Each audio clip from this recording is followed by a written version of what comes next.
One fine evening a young princess put on her bonnet and clogs, and went out to take a walk by herself in a wood, and when she came to a cool spring of water that rose in the midst of it, she sat herself down to rest awhile.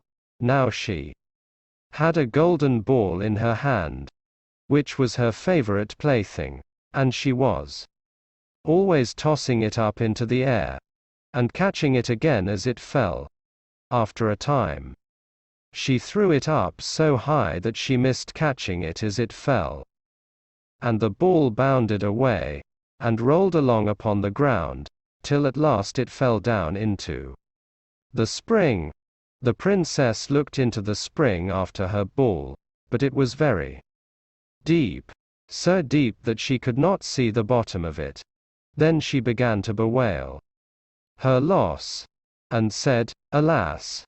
If I could only get my ball again, I would give all my fine clothes and jewels, and everything that I have in the world." Whilst she was speaking, a frog put its head out of the water, and said, "Princess, why do you weep so bitterly?" "Alas," said she, "what can you do for me, you nasty frog? My golden ball has fallen into the spring." The frog said, "I want not your pearls, and jewels, and fine clothes, but if you will love me, and let me live with you and eat from off your golden plate, and sleep upon your bed, I will bring you your ball again." "What nonsense," thought the princess. "This silly frog is talking. He can never even get out of the spring to visit me, though he may be able to get my ball for me, and therefore I will tell him he shall have what he asks." So she said to the frog, "Well, if you will bring me my ball, I will do all you ask."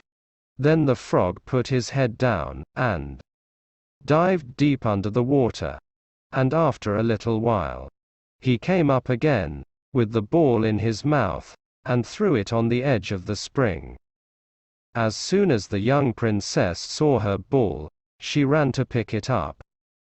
And she was so overjoyed to have it in her hand again, that she never thought of the frog, but ran home with it as fast as she could. The frog called after her, "Stay, princess, and take me with you as you said," but she did not stop to hear a word.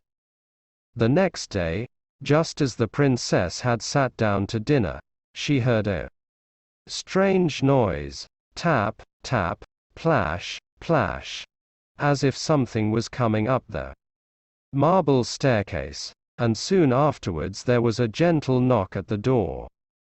And a little voice cried out and said, "Open the door, my princess dear.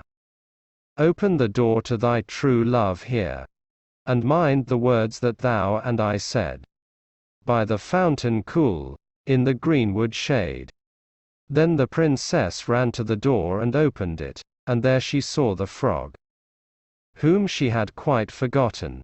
At this sight she was sadly frightened, and, shutting the door as fast as she could, came back to her seat.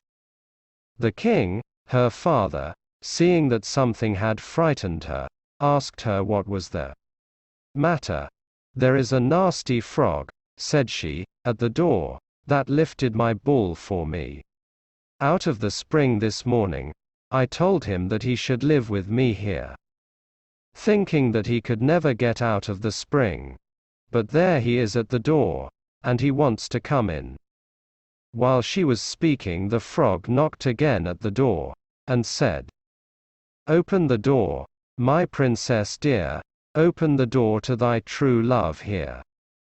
And mind the words that thou and I said by the fountain cool, in the greenwood shade." Then the king said to the young princess, "As you have given your word, you must keep it. So go and let him in." She did so, and the frog hopped into the room, and then straight on, tap, tap, plash, plash, from the bottom of the room to the top, till he came up, close to the table where the princess sat. "Pray lift me upon chair," said he to the princess, "and let me sit next to you." As soon as she had done this, the frog said, "Put your plate nearer to me, that I may eat out of it." This she did, and when he had eaten as much as he could, he said, "Now I am tired. Carry me upstairs, and put me into your bed." And the princess, though very unwilling, took him up in her hand, and put him upon the pillow of her own bed, where he slept all night long.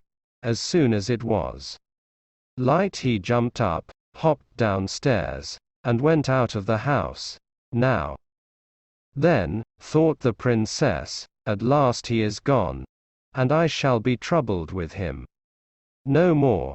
But she was mistaken, for when night came again she heard the same tapping at the door, and the frog came once more, and said, "Open the door, my princess dear, open the door to thy true love here.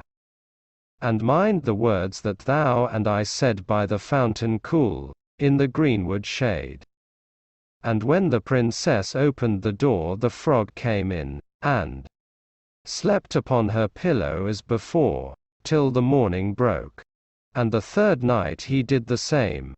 But when the princess awoke on the following morning, she was astonished to see, instead of the frog, a handsome prince, gazing on her with the most beautiful eyes she had ever seen, and standing at the head of her bed.